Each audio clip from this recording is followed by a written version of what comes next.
amani kipenzi chake na mjumbe wake wa mwisho bwana Mtume Muhammad sallallahu alaihi wasallam, yeye na ahli zake. Leo hii Mwenyezi Mungu Subhanahu wa Ta'ala katujalia hapa Mbeya neema mbili kubwa.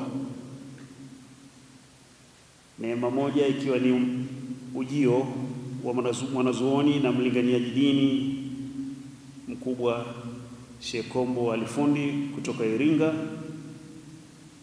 Kwani ujio wake hakuna shaka kwamba kuna mengi tutajifunza, kuna mengi tutafaidika, na kuna mengi tutayasahihisha yale ambayo tulikuwa tunayafanya ndivyo sivyo. Lakini pia ujio wake ni faida kwetu sisi, kwa sababu kwa mujibu wa mafundisho ya dini yetu ujio wa mgeni ni faida. Adhaifu yadkhul idha dakhala adhaifu wa ma'ahu yadkhulu alfu baraka wa alfu ni'ma wa alfu rahma. Mgeni atakapoingia basi pamoja na yeye baraka 1000 zinaingia na rehema 1000 zinaingia. Kwa hiyo hakuna shaka kwamba ujio wa Sheikh Kombo kuna baraka sisi tumeshazipata, baraka 1000 na rehema vile vile 1000 au zaidi ya hivyo Mwenyezi Mungu atakavyopenda. Bwana Mtume hasemi maneno isipokuwa maneno yake ni sahihi, yeye ni sadiqul amin, na yeye wama yantiqu anil hawa in huwa illa wahyun yuha ilayhi. Ujio wake pia una faida kubwa sana kwetu sisi, kwa sababu mgeni akifika yanzilu dhaifu birizqi, anafika yeye kwa riziki yake, kwa sababu riziki ya Sheikh Kombo kwa siku ambazo atakuwa hapa Mwenyezi Mungu alishaipanga kwamba riziki yake ipate hapa Mbeya. Lakini vile vile yartahilu bidhunubi ahlul bait, atakapoondoka basi ataondoka na madhambi ya wenyeji wake pale. Kwa hivyo mambo mawili hayo kama nilivyosema ni ya faida kubwa sana kwetu sisi, kujiwa na mwanazuoni na mlinganiaji wa dini, kujiwa na mgeni ambapo hakuna shaka kwa mujibu ya maelekezo na mafundisho ya Bwana Mtume Muhammad sallallahu alaihi wasallam, baraka kubwa na rehema kubwa, rehema nyingi zitapatikana katika mji wetu au mkoa wetu wa Mbeya. Na vile vile uondokaji wake hakuna shaka kwamba sayartahil bidhunubina, ataondoka na madhambi yetu sisi. Kwa hivyo ndugu zangu, lile ambalo lipo sisi ni kutekeleza yale ambayo Mtume sallallahu alaihi wasallam ametuelekeza na kutufunza tuyafanye kwa wageni. Kwani Bwana Mtume sallallahu alaihi wasallam amenasibisha ugeni na imani pale aliposema man kana yu'min billahi wal yawmil akhir falyukrim dhayfa, yule ambaye anamwamini Mwenyezi Mungu na siku ya mwisho basi afanye ukarimu kwa mgeni wake. Sisi inabidi tufanye ukarimu, tujitahidi kwa kila hali kufanya ukarimu kwa lulu hii ambayo tumeletewa na Mwenyezi Mungu Subhanahu wa Ta'ala, kwa lulu hii ambayo sio rahisi kuipata hivi hivi isipokuwa ni kwa mapenzi na matakwa ya Mwenyezi Mungu Subhanahu wa Ta'ala. Kwa utangulizi huo basi, na waameni ndugu zangu, tutulie na tuwe makini ili tuweze kusikia nasaha za shekhe wetu, mafundisho na hamasa mbalimbali tunazotupa kwa ajili ya dini yetu, ili tuweze kufaidika sisi na waweze kufaidika hata wale ambao hawako na sisi, kwa familia zetu na wengineo, kwamba tutaweza kuwafikishia yale ambayo tutaweza kuyasikia na kufundishwa hapa na kukumbushwa hapa na alimul kabir Sheikh Kombo, Allahu yahfadhuhu wa yazidhu fi kulli alkhairat wa kulli alilm. Baada ya kusema hayo Sheikh Kombo, sasa sisi wana Mbeya, kama ilivyokuwa ulivyoanza toka jana, tupo tayari kukusikiliza, na kama ambavyo hata leo umeongea na wakina mama, tupo tayari sote kwa pamoja kupata nasaha zako, kupata mawaidha yako, kupata hekima yako na kupata na da'wa yako nyingi kwa ajili ya mafanikio mapana ya dini yetu. Ahlan wa sahlan bikum, karibu sana uweze kuzungumza nasi inshallah. Billahi tawfiq, assalamu alaykum wa rahmatullahi wa barakatuh. Assalamu alaykum wa rahmatullahi wa barakatuh. Wa alaykum assalam wa rahmatullahi wa barakatuh. Bismillahir rahmanir rahim. Alhamdulillahi Rabbil Alamin, wassalatu wassalamu ala Rasulillah Nabiyina Muhammad sallallahu alayhi wa alihi wa sahbihi wa man tabi'ahum bi ihsanin ila yawmiddin. Rabbi shrah li sadri wa yassir li amri wahlul 'uqdatan min lisani yafqahu qawli. Wa ba'd. Baada ya kumsifu Allah na kumtakia rehma mtume wetu Muhammad sallallahu alaihi wa sallam, ni fursa nzuri ya kuwa tumepata muda huu tukiwa ndani ya nyumba ya Allah, tuko kwenye kikao cha kukumbushana mambo ya Allah. Vikao hivi, vikao vya dhikri, ni vikao ambavyo vina mambo makubwa. Allah hutoa ujira mkubwa sana. Miongoni mwa ujira anaoutoa ni pale alipotuma malaika wanatembea kwenye dunia kuvitafuta vikao vya namna hii. Wanapovipata nao hukaa. Kwa hiyo hapa malaika tuko nao, wanakaa na sisi, halafu wanapoondoka kwenda kwa Allah, Allah huwauliza kama vile yeye hajui, lakini lengo la kuwauliza ni kwamba kuna hikma ya sisi tupate yale walioulizwa, kwa sababu mtume akatueleza. Wanaulizwa, mumewaachaje waja wangu kule? Mliwakutaje? Tuliwakuta kwenye dhikri yako na tukawaacha kwenye dhikri yako. Wana mambo gani wanaoyapenda hasa? Allah anawauliza. Hawa watu wanapenda kweli waingizwe peponi. Kwani waliwahi kuiona pepo? Hapana, hawajawahi kuiona. Je, wangeiona ingekuwaje? Kama wangeiona hawa, wangekuwa hawana kingine cha kufanya, wangekuwa wanalilia pepo tu. Kingine, wanadai sana, wanapenda sana wakingwe na moto. Waliuona moto? Hapana. Je, kama wangeuona? La, kama wangeuona moto hawa wasingefanya kitu, wangekuwa kazi nkulia kuogopa moto tu. Mungu anawatangazia, ushhidukum anni qad ghafartu lahum, nyi malaika wangu na kushuhudizeni wale watu mimi nimewasamehe. Hilo mnalionaje ndugu zangu? Zuri sana. Sasa malaika mmoja anamwambia Allah, lakini kuna bwana mmoja pale, ye hakuwa amefuata kile kikao. Ye alikuja na shida yake nyingine. Pengine alikuja yeye anamdai Sheikh Kombo, anamngojea atoke tu ili amkumbushe. Hakujia kikao kile. Allah anamwambia hata huyo pia nimemsamehe. Kwa sababu gani? Hum qaumun la yashqa jalisuhum. Hao ni watu ambao wakikaa hakuna mtu anayepata ubaya pindi akikaa nao. Kwa hiyo hapa faraja tunaoipata kwenye kikao hiki, kwanza ni kusamehewa. Mnalionaje hilo? Mwenyezi Mungu atusamehe.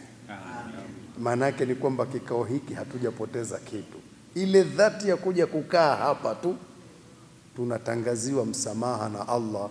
Allah atusamehe. Tunamshukuru Allah kwa mapenzi yake, alituumba sisi wanadamu. Kuna tabia aliyotuumbia, ndio tabia yetu. Maumbile yetu yalivyo, nafsi zetu zilivyo, ni kama alivyozisifu Allah. A'udhu billahi minash shaitani rrajim. Inna nafsa la ammaratun bisu. Hakika nafsi kitabia yake, tabia ya nafsi huwa ni yenye kuamrisha mambo mabaya. Maumbile ya nafsi siku zote inaamrisha ya ovyo ovyo tu. Mazuri mpaka ufanye juhudi, lakini mabaya nafsi yenyewe inapenda, inayaamrisha hayo. Ndivyo ilivyo nafsi. Sasa Allah kwa mapenzi yake, hii nafsi aliyoiumba ina tabia hiyo, akatubainia Maanake kama vile anatuambia muzijue nafsi zenu zilivyo kimaumbile, siku zote zitakuamrisheni mambo ya ovyo ovyo. Sasa tutapona vipi ya Rabbi? Minyaneni, piganeni nayo jihadi ili mshinde. Kwa hiyo kuitengeneza sharti juhudi, lakini kuiachia siku zote inaamrisha mambo mabaya. Tunamshukuru Allah kutubainia hilo. Pia tunamshukuru Allah ambaye katika kutuumba kwetu alitupa irada, utashi, halafu na uwezo pia wa kuuendea huo utashi akatupa. Utashi huu ni zawadi hii, na uwezo huu wa kuendea huu utashi ni zawadi vile vile. Hii zawadi hii hawakupewa malaika wala wanyama, hawakupewa.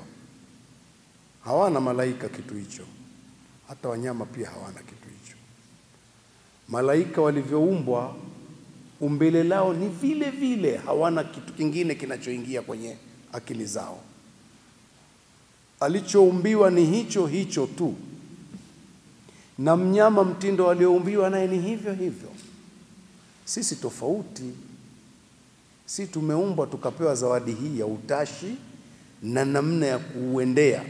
Tukitaka tunaendea huo utashi au tunapingana nao pia, uwezo huo tunao. Na sisi ndio maana tukapewa amri ya fanya na usifanye. Maanake tunao uwezo wa kufanya na tunao uwezo wa kutokufanya. Tunao uwezo huo, mtu asisingizie kadari hapo. Uwezo tunao wa kufanya na kutokufanya, na Allah kwenye hilo akaapia kwamba tunao uwezo huo. Anasema wa nafsin wa ma sawaha, na apa kwa nafsi na yule aliyeitengeneza hivyo, na kwa namna hiyo aliyoitengenezea. Ameiumba kwa sura hiyo, yeye aliyeumba na hiyo sura aliyoumbia. Ya Allah, vipi? Faalhamaha fujuraha wa taqwaha, akaifundisha nafsi ikawa imeweza kufahamu yale ambayo ni mabaya kwake na yale ambayo ni ya kujikinga ili iwe nzuri. Asikiliza yanayofuata mbele. Qad aflaha, kwa hakika amefaulu, man zakaha, aliyetakasa nafsi yeye mwenyewe. Uwezo hapo anao au hana? Amefaulu aliyeitakasa nafsi yeye mwenyewe. Utakasaji ni wewe na mimi. Kwa hiyo tuna uwezo, hatuna kutakasa? Tunao. Waqad khaba, na amepata hasara, man dassaha, aliyeitelekeza nafsi ifanye inachotaka. Nafsi ile inaoamrisha mabaya, mtu akaiendekeza kwenye yale mabaya, akawa anaendea tu, amepata hasara. Allah kwa mapenzi yake, hii nafsi aliyoiumba ikawa tabia yake ni mabaya, kuamrisha, inaamrisha mabaya, lakini kwa kuwa ametupa uwezo wa kuminyana nayo, huwa tunaweza tukaminyana nayo, tukaipiga vita mpaka mtu akafikia kuwa na nafsul mutmainna. Umeminyana nayo, ukaishinda mpaka ukafika pahali imekuwa nzuri kidogo, ukaminyana tena ukaishinda mpaka ikawa mutmainna. Ni vita tu hiyo, ni vita tu. Sasa kwenye vita hii ya nafsi hii, baada ya utangulizi huu, ndio nataka nisome ile somo lilokuja nalo kwenu, linalohusiana na hii nafsi. Somo lenyewe ni khalif nafsak litarqa inda Allah azza wa jalla. Pingana nayo nafsi yako ili wewe upande daraja ya kuwa kwa Allah subhanahu wa ta'ala. Pambana nayo, khalif nafsak, iende kinyume, ishinde.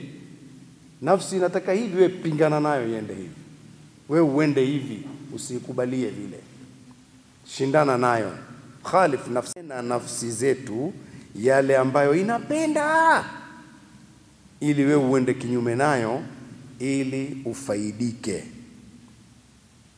Nafsi ilivyo kwenye somo letu, nafsi ilivyo kimaumbile ina tabia yake, na amri za Allah huwa zinapingana na hiyo tabia ya nafsi. Sasa utafanya vipi? Ufuate nafsi inavyotaka au ufuate amri ya Allah? Ndio hapo tunapopataka sisi kwenye somo letu. Nafsi ina tabia yake, na amri za Allah ziko vingine na hii tabia ya nafsi. Kwa hiyo wewe una uwezo katika yote mawili, imma uifuate nafsi yako ile tabia yake inayotaka, au ufuate amri ya Allah. Khalif nafsak, ipinge nafsi yako. Tuwe na jihadi ya kuipinga nafsi kila mmoja. Sikiliza uone katika vipengele hivi viwili. Mtume alisema hivi: huffati naru bishahawati,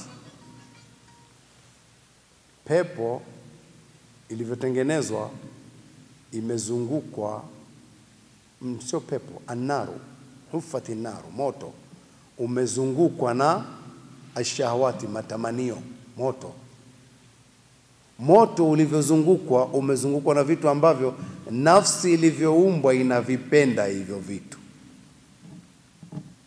Vile vitu vya motoni vile, nafsi ilivyoumbwa, umbile lake inapenda vitu vile vya motoni. Kwa pamoja, wa huffatil jannatu, na imezungukwa pepo, ilivyotengenezwa pepo imezungukwa na nini? Bil makari, na vitu ambavyo nafsi haipendi. Kwa pamoja, moto ulivyo umezungukwa na vitu nafsi inavipenda siku zote vitu. Pepo ilivyo imezungukwa na vitu ambavyo nafsi haipendi.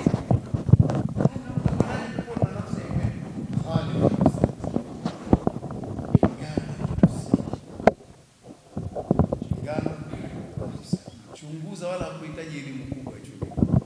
Vitu vyote ambavyo nafsi inavipenda vikague, utaviona vitu vya motoni. Lakini ukiviangalia vingine vile ambavyo nafsi wala haina mpango navyo, unashindana navyo, wewe unashindana na nafsi yako, utaviona hivyo vitu ndio vya peponi. Tuanze na mfano. Wewe unaonaje hisia zako anapokujia muhitaji akakuomba kitu kidogo katika mali ulionayo?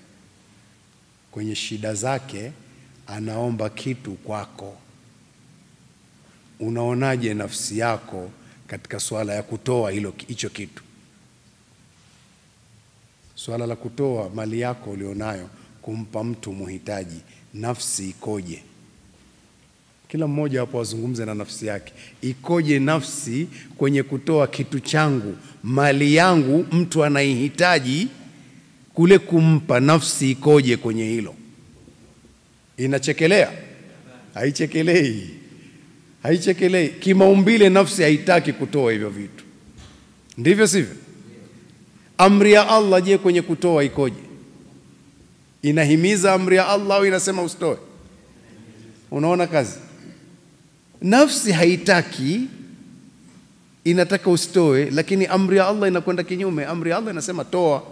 Sasa dawa yako wewe upone ni ipi? Khalif nafsak, ipinge nafsi yako, lazima upingane nayo. Angalia nafsi kwenye swala ya alfajiri, as-salatu khairun minan naum. Ushasikia hiyo? Nafsi huwa inachekelea au sharti ushindane nayo? Ushindane nayo. Amri ya Allah inakwambia inuka, lakini nafsi inakwambia muache muadhini amalize, si ndio hivyo? Kwa hiyo nafsi tabia yake haitaki vile, sharti ushindane nayo. Amri ya Allah inataka vile. Angalia upande wa pili, umesikia tangazo huko na ngoma zinapiga, ushasikia ni ngoma, nafsi inataka ujue kuna nini, si ngoma. Mbona ile adhana umekushajua, unakwambia salatu khairu minan naum. Ulikuwa hutaki kuamka mpaka imalizike. Hii umekushajua ni ngoma, unataka kujua ngoma hizo kuna nini, nani anayekuja kwenye ngoma hiyo. Umeona eh? Nafsi ilivyo inavitaka vile vitu vya motoni sana. Sasa dawa ni nini? Uende motoni? Hapana, khalif nafsak. Njia pekee ni mapambano ya kupingana na nafsi yako, litarqa, ili upande daraja ya kuendea kwa Allah subhanahu wa ta'ala. Hakuna namna ya kwenda kwa Allah ila ni kupingana na nafsi ili uende juu kwa Allah subhanahu wa ta'ala. Haya matamanio tumeumbiwa yako, malaika hawana. Lakini matamanio haya ni kwa faida kubwa sana. Unatamani, Mungu anakuambia usiende hivyo unavyotamani. Pingana na nafsi yako, nenda kwenye hii amri katika hicho unachotamani. Napenda pesa. Sawa, lakini unazipenda pesa kwa mtindo gani? Fuata amri ya Allah namna ya kuziendea pesa. Umeona, lazima upingane na nafsi. Nampenda mwanamke huyu, na mwanamke naye nampenda mwanamume huyu. Sawa, ndio nafsi yako inataka, inampenda, lakini kumpenda kwenyewe sharti ushindane na nafsi, umpende hivi anavyotaka Allah. Umeona? Kwa hiyo khalif nafsak. Wakati wote sharti uweke kichwani kwamba kuna kupingana na nafsi yako, hakuna vingine. Lazima tupingane na nafsi. Kwenye kutoa, nafsi huwa inakwambia ukitoa kimepungua hicho, lakini amri za Allah hazisemi hivyo. Amri za Allah na mafundisho ya Mtume hazisemi kwamba kutoa kunasababisha kupungua. Manake sharti upingane na nafsi yako, uishike amri ya Allah ili upande daraja kwenda kwa Allah subhanahu wa ta'ala. Angalia nafsi inavyolalamika kwenye kutoa, lakini msikilize Allah anavyosema katika surati Ali Imran aya 92. A'udhu billahi minash shaitani rajim. Lan tanalul birra hatta tunfiqu mimma tuhibbun. Hamtofikia wema wa sawa sawa. Manake kufaulu huko, hamfikii wema hasa muwe mmefaulu mpaka mtoe mnavyovipenda. Subhanallah. Mali unaipenda, unaambiwa ili uwe mwema sawa sawa, toa. Nafsi haitaki. Dawa ni nini? Khalif nafsak. Piga vita nafsi yako, nenda kinyume nayo ili upande daraja, ufikie kuwa mwema. Sawa sawa eh? Wama tunfiqu min shay'in, na chochote mnachokitoa, fa inna Allaha bihi alim, Allah anajua sana. Manake hata wakati wa kutoa kuwa mwangalifu. Allah anajua ulipotoa, umetoa kwa nia gani, umetoa kitu gani, umekitoa kizuri kweli, umetoa unachokipenda, au umemuondoa mtu njiani tu. Mungu anajua. Kwa hiyo sharti upambane na nafsi yako, kwa sababu unachotoa chochote Mungu anajua. Tuko pazuri? Ewa. Hivi ndivyo tunavyotakiwa tuwe. Wewe unasema unapotoa umepungukiwa, na ibilisi ndio hivyo hivyo anakustua. Ash-shaytanu ya'idukumul faqra. Shetani anakuahidini ufukara. Wa ya'murukum bil fahsha, anakuamrisheni mabaya siku zote. Wewe usitoe. Vipi? Kwani hawezi kuhangaika mwenyewe akapata mwenyewe bwana? Kama Mungu anataka apate, si angempa? Hizo yote anakuambia shetani. Nafsi inakwambia hivyo na shetani anakuambia hivyo. Lakini Allah anakuambia vingine kwa mafundisho ya Mtume, mafundisho ya Allah. Surat 7, wama anfaqtum min shay'in fahuwa yukhlifuhu. Wewe unasema itapungua, Mungu anasema chochote mtakachokuwa mmekitoa Allah analeta kingine. Wewe umetoa, Allah analeta kingine, analeta nyuma yake kingine. Ushike lipi sasa? Ushike nafsi yako inavyokuambia au mshike Allah? Khalif nafsak. Pambana na nafsi yako, nenda nayo kinyume, ipinge. Surat 7 aya ya 39. Ili ambalo nafsi yako inapenda, amri ya Mungu ikoje? Amri ya Allah utaikuta iko kinyume na hivyo ambavyo nafsi yako inapenda. Shika hii amri ya Allah, utaona matokeo yake yatakavyokuwa chanya. Ndugu zangu, utoaji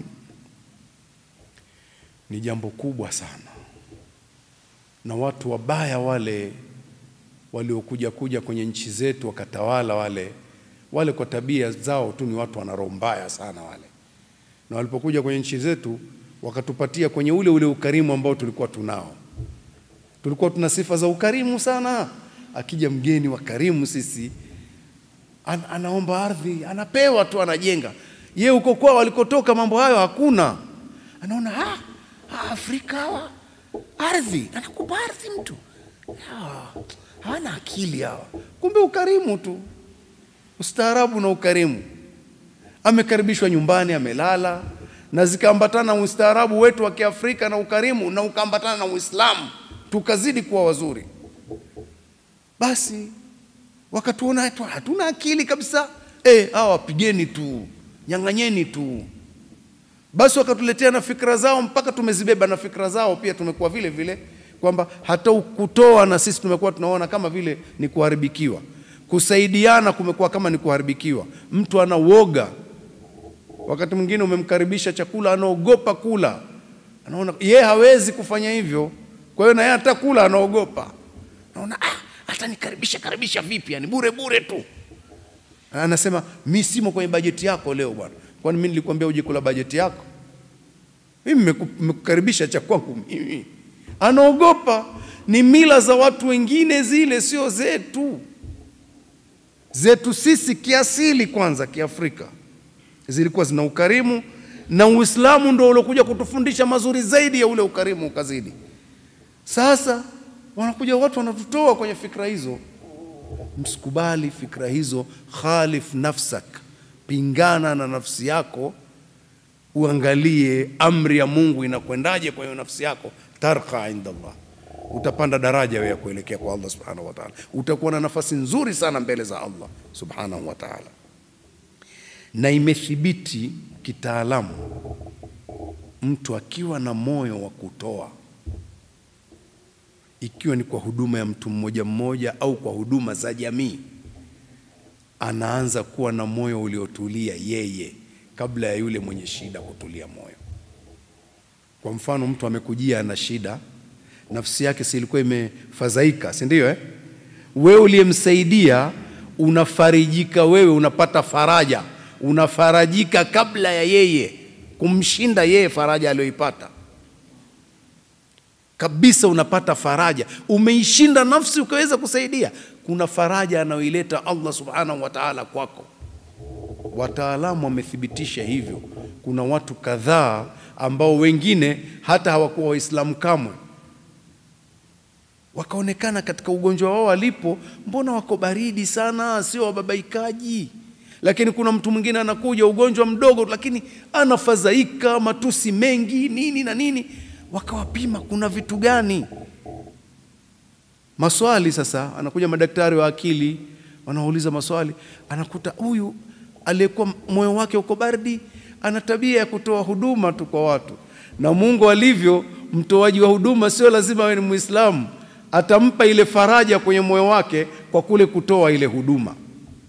Kwa hiyo kama maswali wanayouliza, anaonekana huyu bwana ana tabia ya kuhudumia watu. Mwingine ana tabia ya kuhudumia wanyama tu, anatoa huduma kwa wanyama. Anaonekana yuko baridi, mgonjwa, magonjwa makubwa, lakini baridi, moyo wake umetulia, amekubali alivyo. Mwingine amekuja ugonjwa sio mkubwa, lakini anababaika kweli, ana matusi kweli kwa madaktari na kwa manesi. Nini bwana, dawa gani mmenipa, sijui kitu gani. Anatamani atoke vile vile alivyo, anaambiwa bado wewe mgonjwa. Hamna bwana. Sasa akija daktari wa akili kumuuliza maswali, kumbe ana roho mbaya kweli, hataki kusaidia mtu kitu, na pale anaona anakereka, vitu vyake vinachukuliwa huko, yeye hayupo.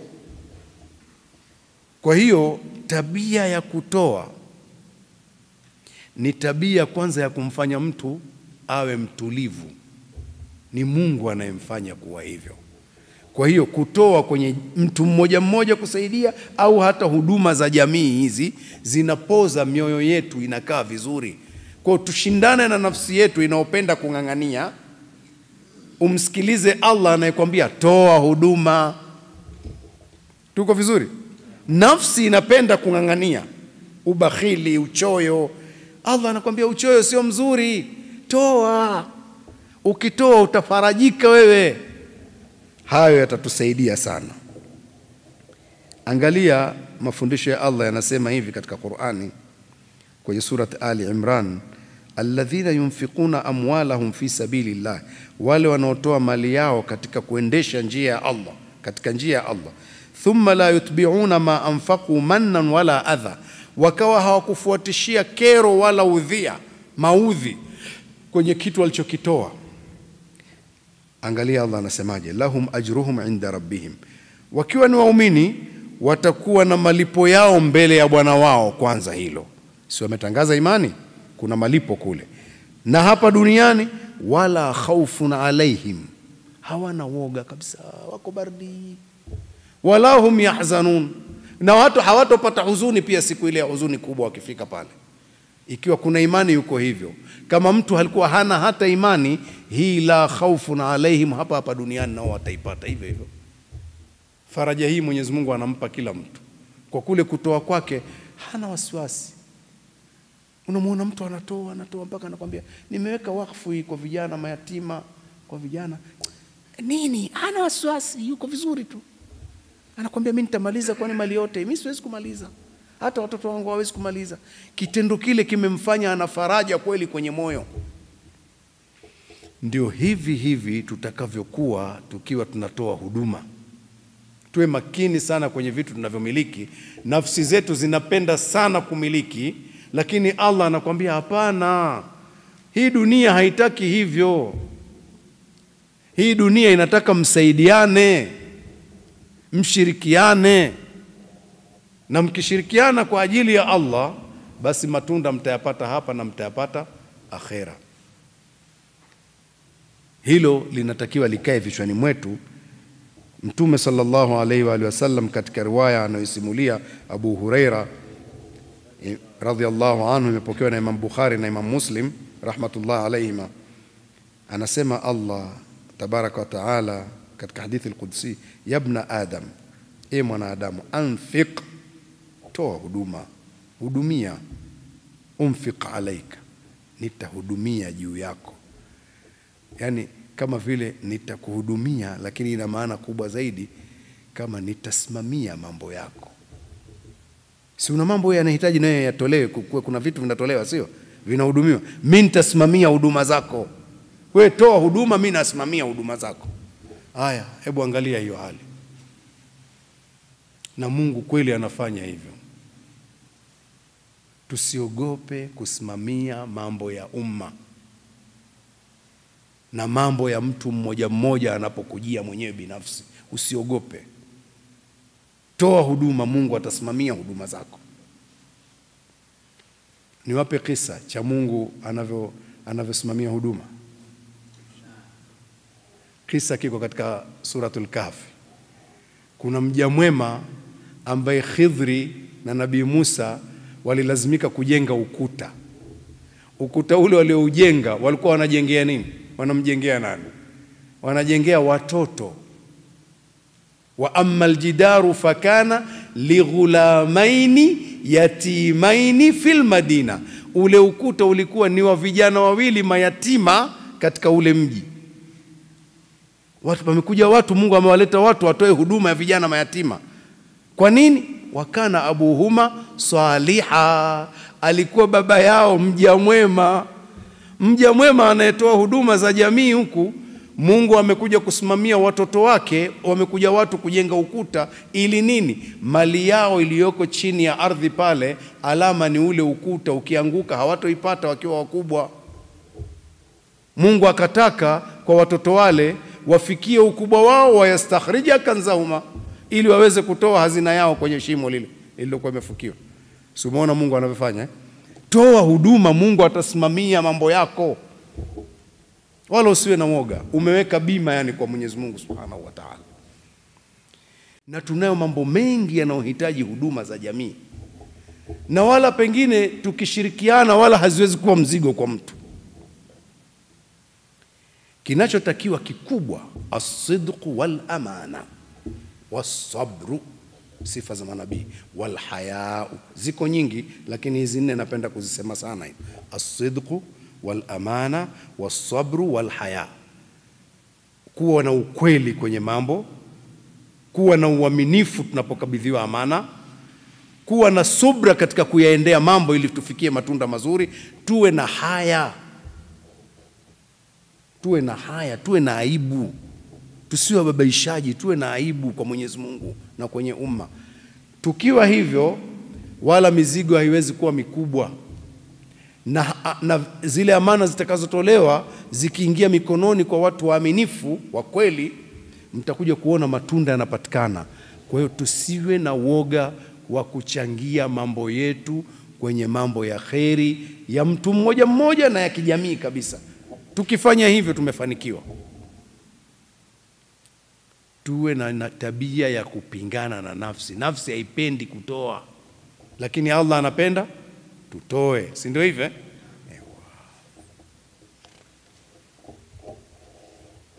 Kwa mafundisho ya Mtume sallallahu alayhi wa alihi wasallam, hadithi ameisimulia Abu Huraira vile vile, rawahu Muslim. Hadithi hii inatuambia mali haipungui kwa kutoa sadaka. Sadaka haipunguzi mali. Ma naqasat sadaqatun min mali, sadaka haijapunguza mali hata siku moja, haina tabia hiyo. Kwa hiyo Mtume anasema sadaka haipunguzi mali, manake mali haipungui kwa kutolewa sadaka, si ndio hivyo? Wewe lakini unaona ukitoa 10 kwenye 100 imebaki, kwenye laki umetoa 10,000 zimebaki ngapi? 90, si ndio hivyo? Ndio hesabu inavyosema. Lakini kwenye mpango wa Mungu, aliyefanya ukamiliki laki ana njia zake nyingi za kufanya zije nyingine. Wama anfaqtum min shay'in fahuwa yukhlifuhu, ataleta kingine, na namna ya kuleta kingine anayo yeye Allah subhanahu wa ta'ala. Atakurahisishia njia za kuleta nyingine, na moja ya njia ni kukupa siha, ukawa na afya. Ukishakuwa na afya, si harakati zitakuwa zipo. Nyingine akili yako ikawa iko vizuri, ataidumisha Allah subhanahu wa ta'ala. Nyingine atakuletea amani kwenye nyumba yako na kwenye mji wako. Vikishakuwepo vitu hivyo, utaweza harakati? Uwezi.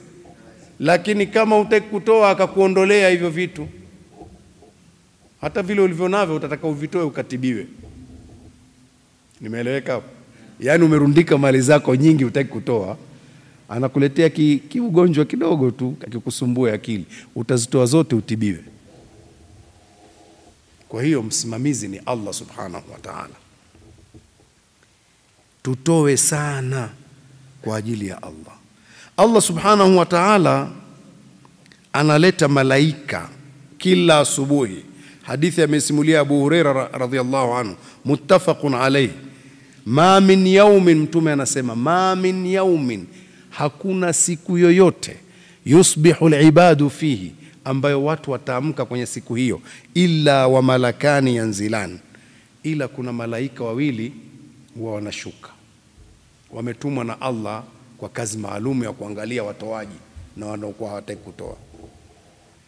Wakishuka wanawaangalia wale watu, fayaqulu ahaduhuma, malaika mmoja huwa anasema akiomba dua, Allahumma a'ti mumfiqan khalafa, Allah mpe kitu kingine yule aliyetoa. Kila mwenye kutoa mpe kingine, mpe badala, mletee kingine. Yule anayekuwa hata kutoa, malaika naye anaomba, anasema Allahumma a'ti mumsikan talafa, Allah mpe talaf, uharibifu kwenye mali yake huyo ambaye ni mumsik, hataki kutoa, anazuia tu, muharibie. Subhanallah.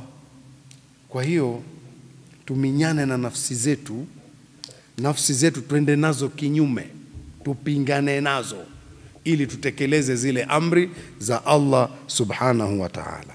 Tukifanya hivyo, basi tujue tumesalimika. Nisome aya moja hapa ya kutuweka sawa katika hili somo, halafu tutapata fursa za kuulizana maswali. Sitaki kulirefusha sana.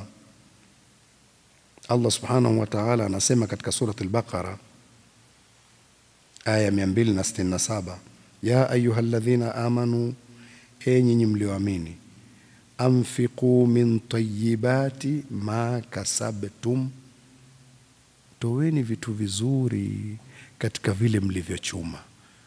Mkitaka kutoa, toweni vizuri vizuri katika mlivyochuma. Juhudi zenu, si ndio? Mfanya juhudi, toweni. Sikiliza ya pili, akasema wa mimma akhrajna lakum min al-ard, na katika vile tulivyokutoleeni kutoka kwenye ardhi. Hii ya pili hakusema na vile ambavyo mmevivuna tu kwenye ardhi au vimetoka kwenye ardhi, akasema tulivyokutoleeni kutoka katika ardhi. Yaani kama vile amehamisha juhudi zenu. Mara nyingi mnaziona ni kwenye zile vitu vipo. Sasa je, unapopanda mbegu ili uvune, una ujanja nayo gani? Ukishaitumbukiza kwenye ardhi, wewe pap, umefukia. Kuna nini kimebaki kwako na wewe uko nyumbani umelala? Hamna. Akitaka kuleta panya analeta, anakula pale, ama sivyo? Akitaka kuleta upepo tu kafukua, kesi imekwisha.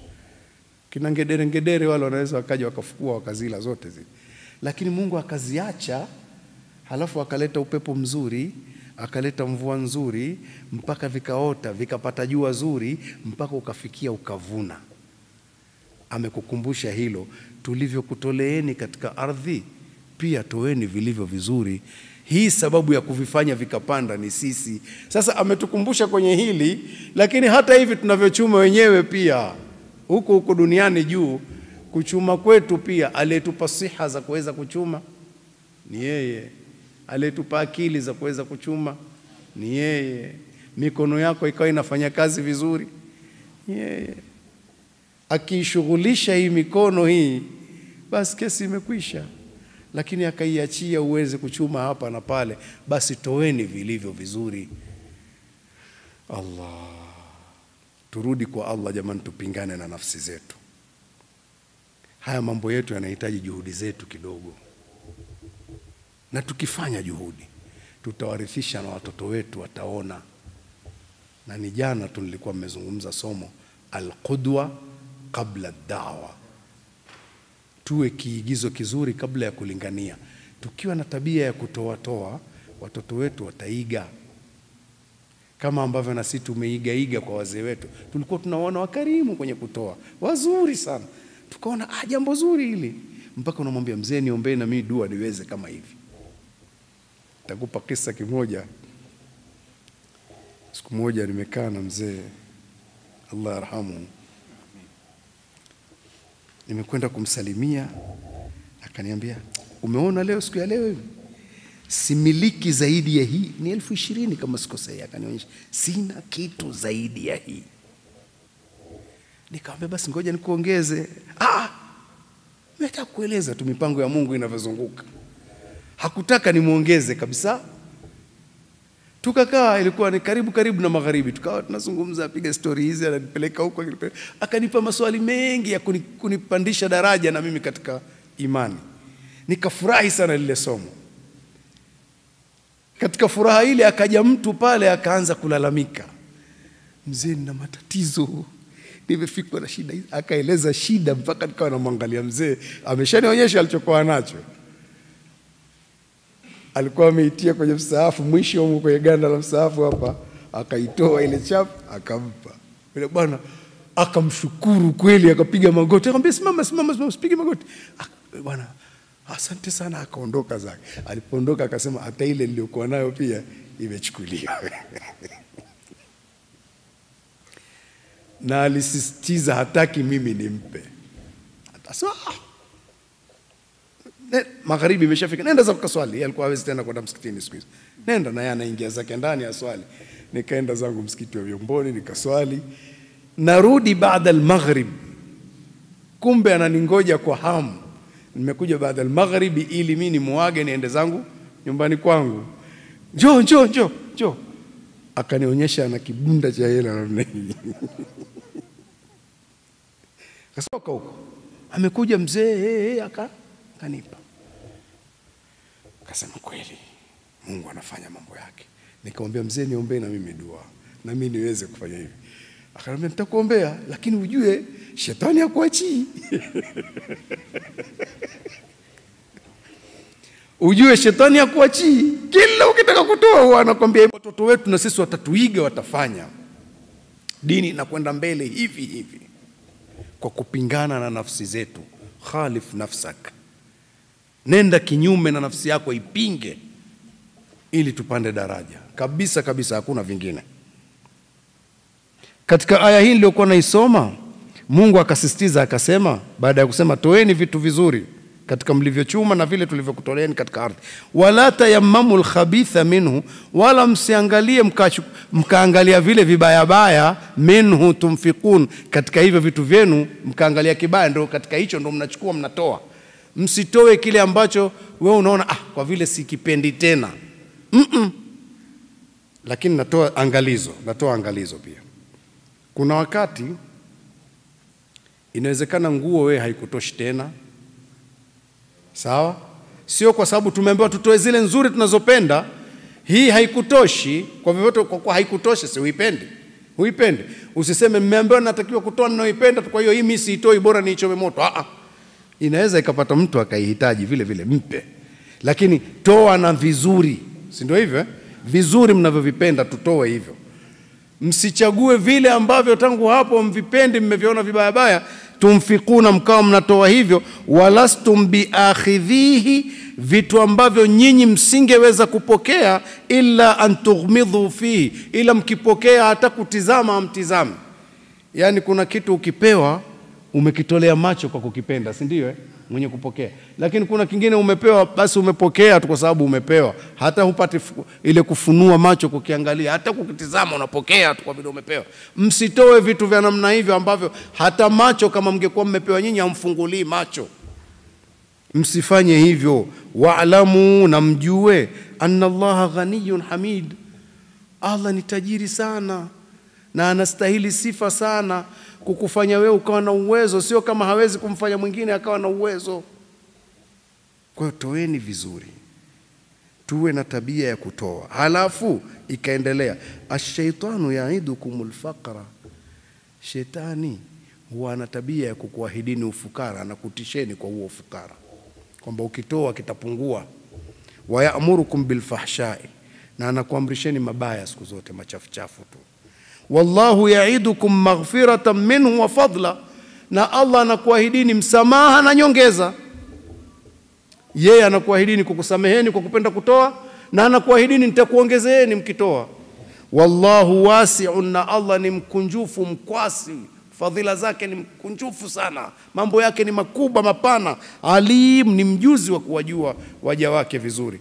Msiogope kutoa kwa ajili ya mambo ya umma na jambo la mtu mmoja mmoja linapohitajia. Tuwe na tabia ya kushindana na nafsi zetu ili tupande daraja. Niishie hapo. Kama kuna maswali mniulize. Lakini kwa hata yale ambayo ametupatia toka alipofika msikiti wa Forest, leo alikuwa msikiti wa Isanga akiongea na wakina mama pale, na bado anaendelea kutujaza madini mengi katika vichwa vyetu. Kama mratibu wa ziara hii Sheikh Idi Pembe Ruyawiji alivyosema kwamba kesho atakuwa katika msikiti mwingine na kesho kutwa atakuwa katika msikiti wa Uyole, nadhani ndio kuhitimisha ziara hiyo. Kwa hiyo Sheikh, tunakushukuru sana. Allahu yazidkum wa jazikum kulla jazaa, na tunakuomba ziara hii isiwe ya mwisho, bali ifungue milango ya ziara nyingine mbeleni huko inshallah. Na wakati nikimshukuru Sheikh, na kwa kuwa tunafundishwa kushukuru, man la yashkuru nasa la yashkuru Allah, asiyo washukuru watu basi amshukuru Mwenyezi Mungu, ni washukuru wenzangu wa Umoja wa Maimamu kwa jitihada yao hii walioifanya. Shahidi Tua, mwenyekiti wa Umoja wa Maimamu, na makamu wake Sheikh Idi Pembe, wakina Idi wawili hawa wamefanya jitihada ya kuweza kumleta Sheikh, na ni washukuru kwa namna ambavyo pia tunashirikiana. tunafahamishana kila hatua, tunaambizana kwamba kuna hili na hili, na ndio maana mnaona namna gani Mbeya yetu inavyokwenda sasa. Tuna taasisi nyingi tofauti, lakini wingi wa taasisi hizo sio sababu ya kutufanya tuwe maadui au tusikose ushirikiano na upendo baina yetu, bali kumbe wingi wake umekuwa al-aks kwetu sisi. Kinyume, wingi wake umeongeza upendo kwetu sisi, kwamba tunafahamishana, tunashirikiana, tunapanga mipango yetu kwa pamoja, nataka tufanye hivi na lile, na ndiyo hali ambayo inakuwa imetulia, na wengi wanaizungumzia Mbeya sasa hivi kwa namna tofauti, waliomo ndani ya Mbeya na hata wageni na hata waliomo mikoa mingine tofauti huko. Kwa hiyo lile ambalo nataka niliseme ni kwamba hiki ambacho Mwenyezi Mungu anatupeleka nacho sasa hivi tuendelee nacho hicho hicho. Mshikamano wetu upo na uzidi kukomaa zaidi na zaidi. Tusimwachie yoyote yule ambaye anania chafu na mbaya ya kututenganisha, basi akapenyeza fitna yake kutufanya tuweze kufarikiana. Tumeshapita nyuma katika vipindi ambavyo havifai kuvifikiria wala kuvikumbuka tena. Sasa hivi Mwenyezi Mungu ametuweka katika hali hii, basi tuendelee na hali hii, tuendelee na kutekeleza aya ya Mwenyezi Mungu aliposema wa'tasimu bihablillahi jami'an wala tafarraku. Tushikamane kwa pamoja katika kamba ya Mwenyezi Mungu na tusifarikiane. Tukifanya hivyo, hata wale walio nyuma yetu, vizazi vyetu, vijana wadogo hawa, tutakuwa tunawajengea msingi mzuri kwamba kuna namna nzuri na bora ya kuweza kuendeleza dini yetu. Dini yetu ina mengi ambayo inabidi iyafanyie. Wakati wenzetu wengine labda yapo walioyafanya na wakitembea, sisi tunatakiwa tukimbie. Sasa kama tunatakiwa tukimbie, asiwemo yoyote miongoni mwetu mwenye kutushika kanzu kuturudisha nyuma. Akiwepo huyo, basi sisi wote ni adui yetu, na tupambane naye, na tupambane naye kwa nia njema kumrekebisha mwenzetu arudi katika njia sahihi na iliyokuwa nzuri, ili tuweze kusonga mbele. Kwa hiyo pamoja na uzuri na yale ambayo tumejifunza leo hii, ningeomba hilo tutoke nalo, na ningeomba pia mada hii ya utoaji ambayo imezungumzwa hapa kwamba tukhalifu nafsi zetu. Nafsi zimekuwa zenyewe kigugumizi sana katika utoaji, basi tuende nayo hivyo, tuweze kuwa tunatoa kwa ajili ya mambo yetu. Mambo yetu mengi hayana mfadhili, lakini tunataka yawepo, na uwepo wake ni mkubwa na ni muhimu kwetu sisi, kwa sababu ni kwa ajili ya dini yetu ambayo tunaipenda na tunajua kwamba ndio dini ya haki na ndio dini sahihi na ndio dini nzuri. Kwa hivyo tujitahidi kutoa, tuwasitizie wenzetu wengine tofauti katika utoaji, ili tuweze kufanya mambo yetu, na tusiogope jambo kwamba labda jambo fulani litahitaji mabilioni mengi au mamilioni mengi tutashindwa. Hapana, tunachofanya ni cha Mwenyezi Mungu na mtoaji ni Mwenyezi Mungu.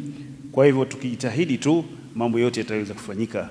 Baada ya kusema hayo, wabillahi tawfik, wassalamu alaikum wa rahmatullahi wa barakatuh. Na labda ningemuomba kadhi wetu atufungie kwa dua inshallah. Alhamdulillahi rabbil alamin, wassalatu wassalamu ala rasulillahi sallallahu alayhi wasallam. Allahumma arina al-haqqa haqqa warzuqna ittiba'a, wa arina al-batila batila warzuqna ijtinaba.